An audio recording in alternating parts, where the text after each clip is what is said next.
Want to hear something crazy? 90% of e-commerce stores are dead within 120 days, 4 months. That's it.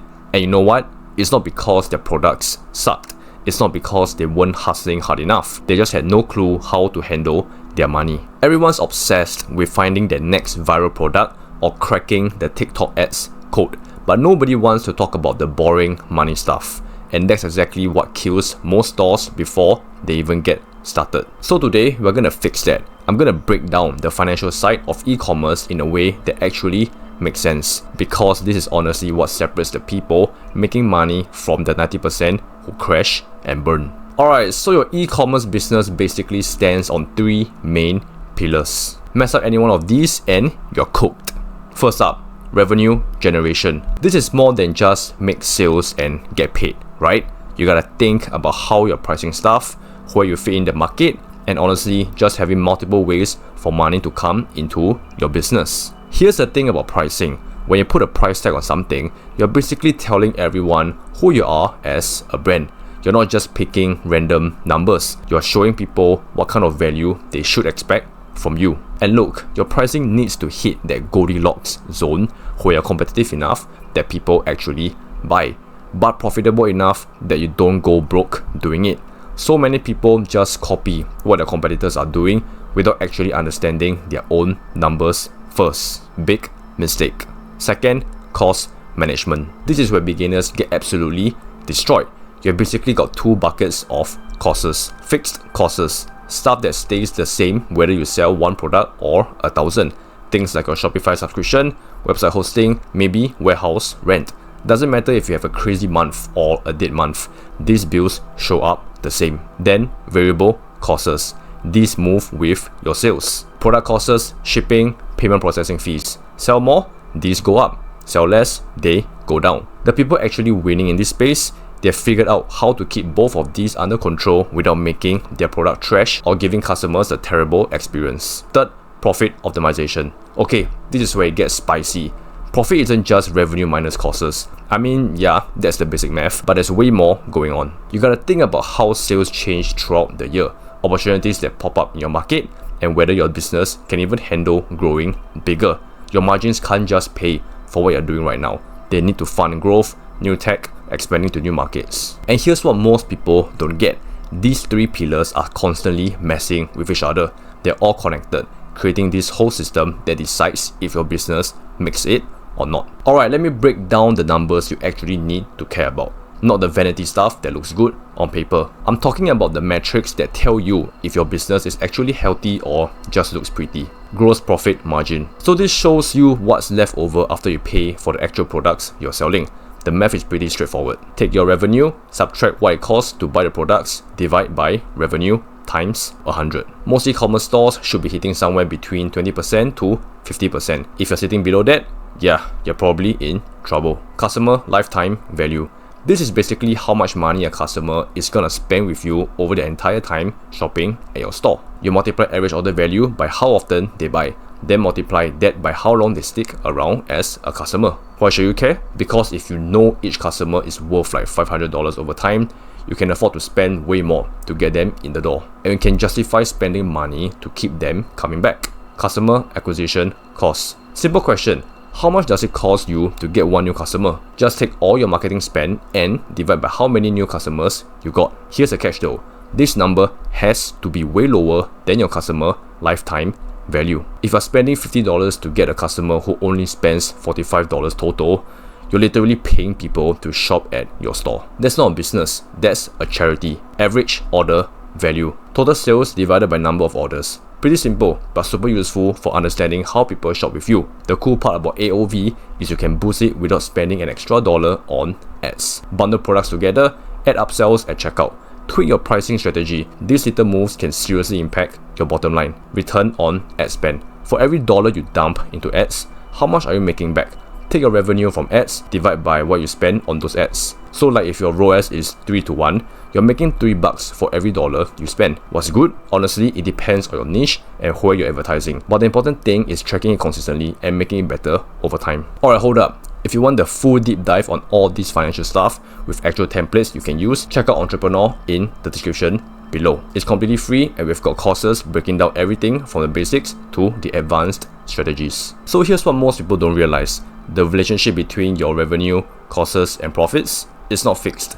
It changes as you grow and as the market shifts around you. Let me give you a real example so this makes sense. Say you're selling these premium yoga mats for $100 each. Each mat costs you $40 to source. Then you've got your fixed monthly costs, platform fees, storage, marketing. Let's say that's $5,000 a month. Cool.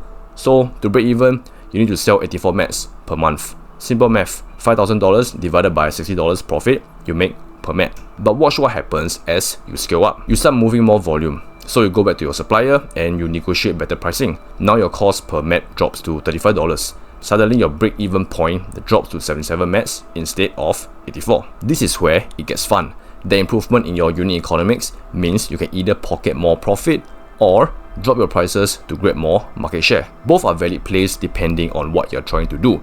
The tricky part, everything gets more complicated as you add more products, try to enter new markets, or deal with more competition. You gotta keep growing profitably while adapting to whatever the market throws at you. That means you're constantly checking your numbers and adjusting. You're always trying to balance making money right now with setting yourself up for long-term success. It's a juggling act for sure. Okay, so your biggest advantage in e-commerce is how well you can collect data, look at it, and actually do something with it. Every sale, every time someone clicks around your site, every little thing that happens in your business, all of that creates data you can use to get stronger financially. Sales data.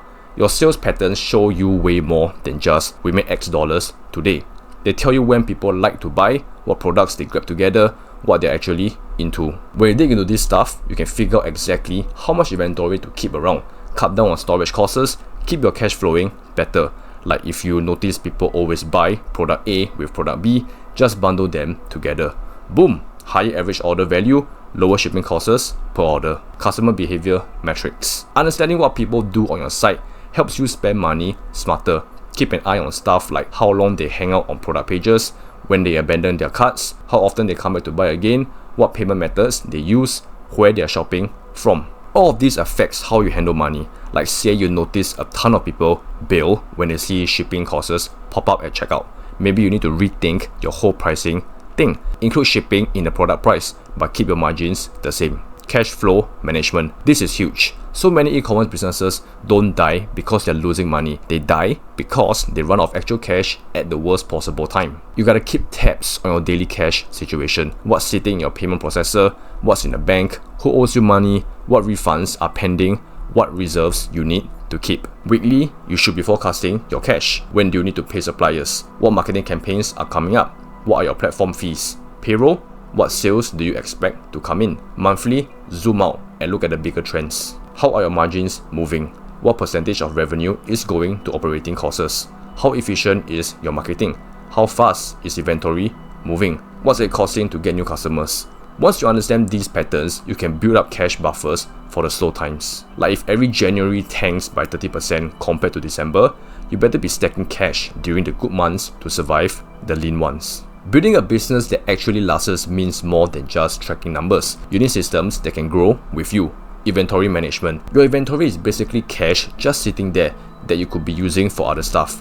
You need to track how fast things are selling, figure out when to reorder, keep an eye on storage costs, spot the products that aren't moving, and predict when demand is gonna spike. Yep, setting up these systems costs money upfront, maybe like $5,000 for decent automation, but that could save you $2,000 every single month just from avoiding stockouts and cutting storage fees.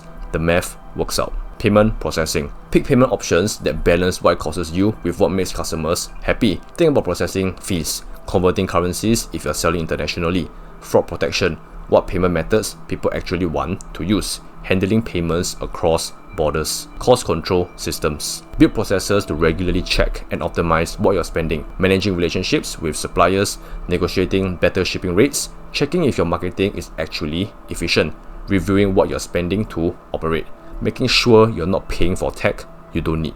Here's the thing about growing. A lot of e-commerce businesses see their margins get worse as they get bigger. More complexity, more overhead, costs start creeping up. Fight this by constantly looking at your product mix and cutting what doesn't work, getting better deals with suppliers when you're ordering more, automating the repetitive boring stuff to save on labor, playing with dynamic pricing, and focusing on keeping customers instead of always chasing new ones, because that's cheaper. Look, your success nowadays really comes down to how well you use technology to manage everything and make it run smoother. Get yourself a solid accounting system that plugs into whatever platform you're selling on. Shopify, WooCommerce, whatever. You want real-time tracking of sales and expenses. Automated bank reconciliation, so you're not doing that manually like some kind of psycho. Multi-currency support if you're selling worldwide.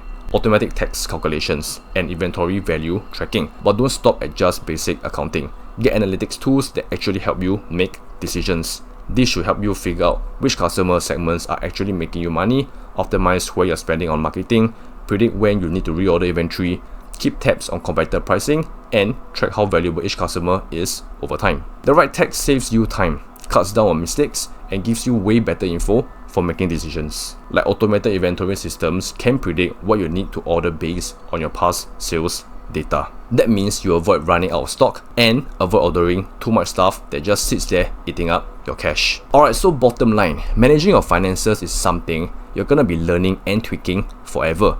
Start with what we covered here, then just keep adjusting based on what your specific business needs and what's happening in your market. If you want to go deeper on all this and get the complete framework, Entrepreneurs got everything set up for you. Free courses, step-by-step guides, plus a whole community of people building real businesses with actual solid financials. Links down in the description. The difference between the 10% who actually make it and the 90% who flame out is this stuff right here. Don't be a statistic.